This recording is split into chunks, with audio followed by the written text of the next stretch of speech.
When I was as young as 14, I started working at various gas stations in my town. My town was small, everyone knew pretty much everyone, so the owners wouldn't care if I came in and helped out with stuff like mopping the floors, stocking the coolers, or even running the register at times, all for a small amount of cash. This all took place back in the early 90s in Florida. It was maybe 11 p.m. at night, and I was sitting at my usual spot at a table that was set up along the windows of the gas station. I would generally spend most of the nights at that table reading books and periodically getting up to do different chores. Now, being only 14, I obviously wasn't allowed to be the only one running the store at any given time. It would usually be me and a manager, or maybe another employee or two.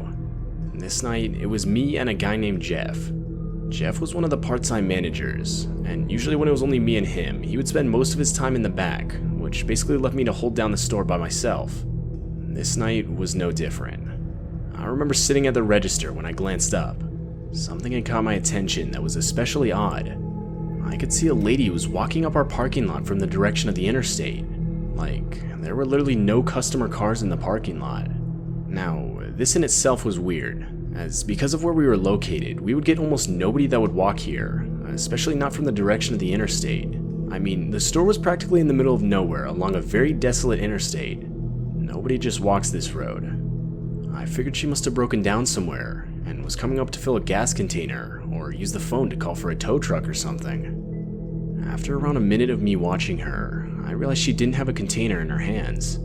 She then came into the store and looked around for a few minutes. The whole situation just felt off. I remember getting a strange and disturbing vibe from her just from the way she was looking around the store.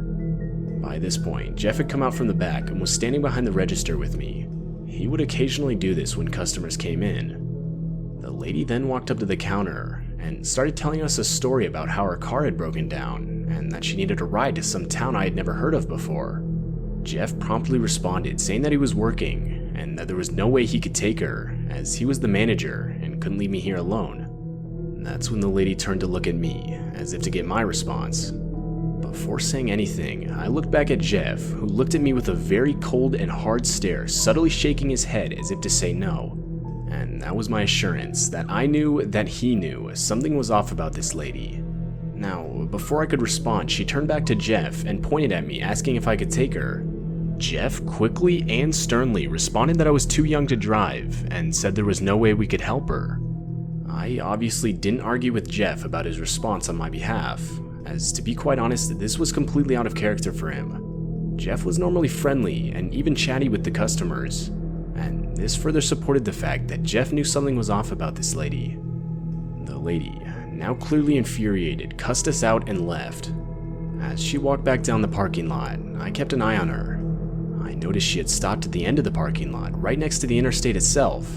I also noticed she was now on a phone call and waited for maybe 2 minutes when a car pulled up, stopped right next to her, and let her in as if the car was expecting her. The whole situation was weird, yeah, but I never truly realized how much danger I was actually in that night until a while later. Almost a year passed.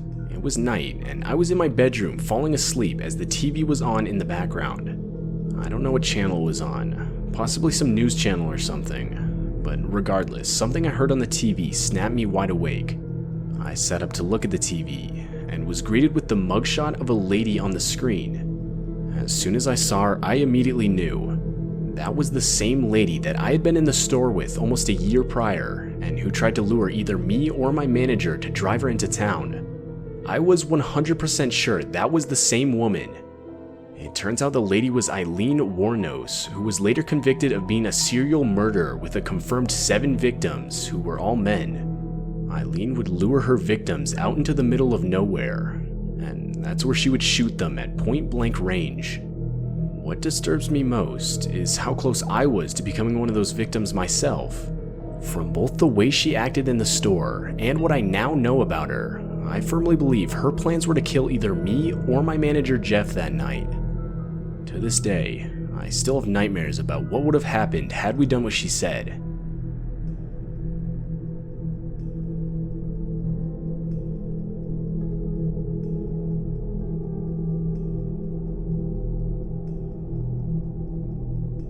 This happened to me and my wife back in the summer of 2017. We had actually only gotten married a few months prior, and obviously because of the wedding cost, our financial situation wasn't the best. And this made it so that we could only afford a place to live that was super cheap and that would let us pay week to week. But luckily, we were able to find just that in the form of a boarding house in our city. The house was 3 stories and had 4 rooms, with a shared kitchen and a bathroom for everyone. We moved into one of the rooms on the 2nd floor. Now, obviously with it being a boarding house, we had to share with a few other people. The most noteworthy ones being a young couple named Jim and Jennifer just above us in a room on the 3rd floor. And in the 3 months we lived there, they were the only neighbors we talked to. They seemed similar to us in both age and interests, but we usually just talked to them in passing, or even sometimes on the front porch, where we were all out having a cigarette. Though, after a few weeks, we would quickly realize that they didn't get along too well. It started off with small things, like hearing them yell at each other for short durations of time, or hearing one of them angrily leave the house in some absurd hour of the night. But the short fights didn't last long. They would get only longer and louder as time went on. Though, that was until one day. My wife and I were watching a movie, and the whole time the usual fights were taking place just above us. But right as the movie ended, we both noticed they abruptly stopped. Don't get me wrong, it was nice to finally have peace and quiet, but it was completely out of character for them. I mean, this never happened. They would almost never just abruptly stop yelling at each other, especially at this point in the night. Though, even still, we both agreed that we should take advantage of the silence and try to go to sleep. And luckily we were able to. But just for me to be woken up in the middle of the night by my wife who was shaking me and looking off toward the side of our bed. I was tired and completely out of it. I didn't know what time it was, or why I was being woken up. Out of habit, I turned over to get up. But when I did, I could make out a man standing right next to our bed, hunched over my nightstand going through the drawer. I was in absolute disbelief. After locking eyes, he stood up from his hunched position and proceeded to just stare at me. I sat up on my bed, and the guy started backing up slowly. I honestly didn't know if what I was seeing was real or just my imagination. But after turning on our room's lamp, I realized it was our upstairs neighbor Jim. The same one who was always yelling and keeping us up late. I was a little relieved, but still, why was he going through our stuff while we were sleeping? It was completely out of character for him. After calming down for a second, I said, "What's up, Jim? What are you doing in our room, man?" After a few seconds of silence, Jim responded by asking if he could borrow our car, or if we could take him somewhere. My wife, who was now fully awake, screamed at him no. Not after he broke into her room at 3 in the morning. She told him that if he didn't leave, she was going to call the cops. And Jim responded to this by full-on sprinting out of the room. But not just the room. The dude full-on ran out the front door and down the street in a seemingly random direction. I looked at my wife, and we both agreed that something was clearly off about the whole situation. We figured at this point we had to go upstairs and check on Jim's wife Jennifer. And so we do. We go upstairs, and the first thing we notice is the door to the room was shut, but it wasn't locked. I told my wife we should probably just leave her alone, but she insisted against it. So I reluctantly knocked and shouted the usual hello. After no response, we slowly turned the doorknob and pushed the door open. What we saw next was straight out of a horror movie. The room looked terrible, as if someone had just gone crazy hitting random areas with an axe. That's when we noticed Jennifer lying on the floor face down. We walked over to her, thinking that Jim had knocked her unconscious. But as we got closer, we realized there was fresh blood staining the carpet underneath her. In complete horror, we called the cops immediately. We explained to them that we believed we had just walked into a murder scene, but that the murderer himself had already left. The police would tell us to leave the room and wait outside until they arrived. And sure enough, they would arrive not even 5 minutes later. After explaining everything that happened that night, the cops set out a search for Jim. And luckily, they were able to find him around an hour later, still running down the street. After further talking with the cops, they said it looked like Jim was trying to find a gas station so that he could get fuel to help him burn the whole house down, with the goal of burning Jennifer's dead body inside. This in turn would remove all evidence connecting him to the murder, though Jim would ultimately be convicted with the murder of his own wife. For the next couple of days, both me and my wife couldn't leave the house, as every time we tried, we would be swarmed by different news reporters asking us for an interview. Me and my wife would of course move out as soon as we found the funds to do so, but still, the whole thing was insanely terrifying. I mean, in the middle of the night, we had unknowingly come face to face with a man who had just murdered his own wife, and who was ultimately planning to murder us in the process of destroying the evidence.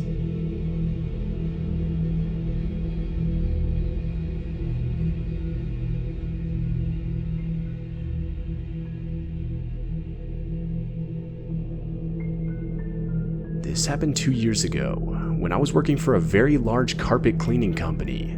It's exactly what you'd expect. I'd spend the whole workday going from house to house, completely deep cleaning the residents' carpets with a lot of different tools and machinery. I was 22 and a female. I'm actually pretty sure I was one of the only females working for this company, but at the same time I really enjoyed it, and if I'm being honest, I was actually really good at the job. So, because of this, I was given a lot of work, and would usually hit between 6 to 8 houses daily, driving all across multiple towns. This night, I was working late, as one of the houses I cleaned earlier in the day took way longer than expected, which of course sent me back the rest of the day. I'd say it was around 7 p.m. when I had one house left to do for the day. Though, upon arrival at the given address, I quickly realized it was in the middle of nowhere. And after knocking on the front door, I also realized no one was home. I was annoyed, yeah, but realistically I was the one that was late for the appointment. I decided to wait until someone came home, as I knew I'd get chewed out by my boss if I left without cleaning anything. And luckily, 10 minutes later, the resident pulled up next to my van. He was a middle-aged man, balding, wearing dirty shorts and a jacket. He honestly seemed a bit awkward, but was apologetic and let me into his house with all my needed equipment. Upon entering, I instantly realized the carpet and just the house in general was already unbelievably clean. I mean, it even smelled like cleaning supplies had just been used. To be honest, it was a little weird. I wasn't used to seeing already clean carpets upon arrival. I was genuinely questioning whether me cleaning them would even make a difference. But regardless, I followed protocol and pulled out my company laptop to calculate how much it was going to cost before starting.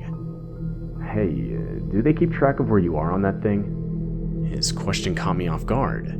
That was an immediate red flag. After the initial shock from the question, I replied saying that it did, and that my boss knew exactly how long each job should take. In reality, this was a complete lie.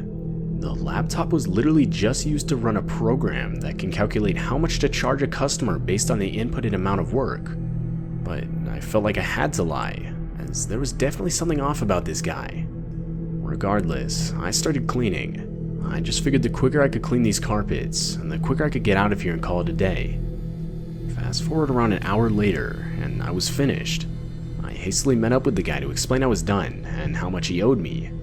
But before I could, he interrupted me. He asked me if I could also clean his basement carpets, as he forgot to list them when he ordered the service. My heart literally dropped. I just wanted to be done with this and get out of here.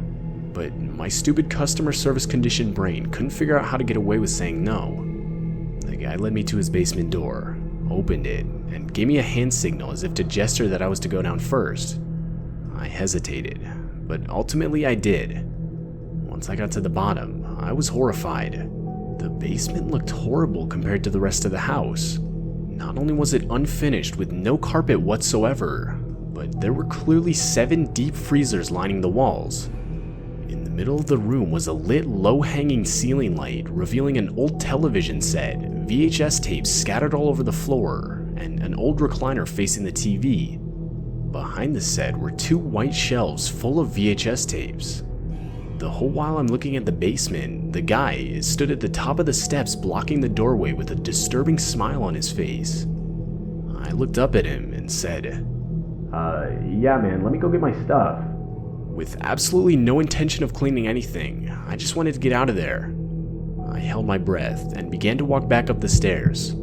The whole while, all I could hear was my own heartbeat in my ears. But as I got to about the third stair from the top, the guy was still blocking the door, with still that disturbing smile on his face.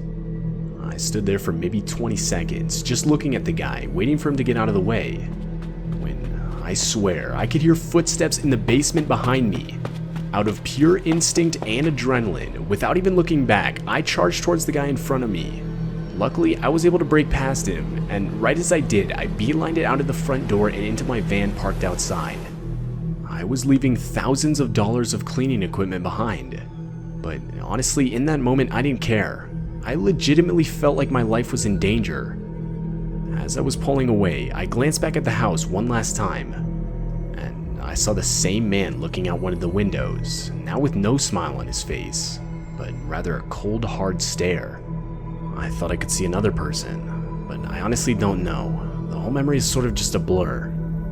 The truth of the matter is that my boss would not have noticed I was missing for at least 24 hours when I didn't show up for my shift the next day. The next morning, I would call my boss, tell him everything, and ultimately quit that very day. As far as I know, they got the police involved, but I tried to distance myself from the whole situation, so I really don't know what ended up happening. I suffered PTSD over this experience. That day still haunts me, and to this day, I can't explain what I found in that basement or the sounds of footsteps I thought to have heard behind me. But one thing's for certain, I believe that man and whoever else was there had planned to kill me that night for some sick reason or another.